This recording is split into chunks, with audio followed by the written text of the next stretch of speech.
In this video, I'm going to show you how to delete your TikTok account. After the recent updates, guys, there are a few differences. Let me show you. Let's launch the TikTok app.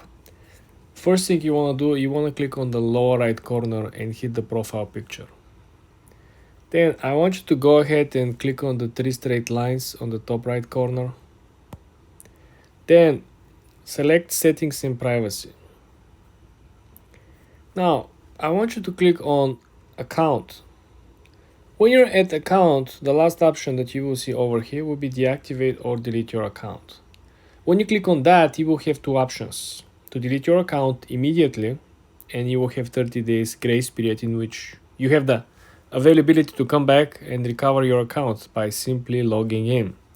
If you click deactivate account, well, simply your account will not be available for the public. Your content will not be available for the public, but the whole information will be saved up in your account. This means that you can take a break as much as you want by deactivating your account, and you can come back at any time you want. No issues, no problem with it.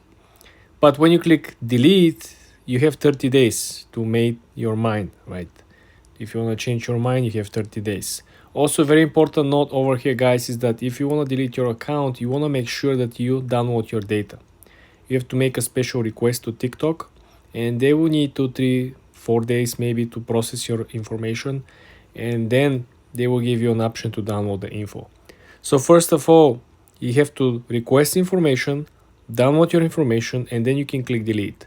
You cannot click delete and then wait for the information, because the accounts that are scheduled for deletion cannot be used as a source for TikTok to download the data from. For more tips and tricks like this, guys, subscribe and follow for more.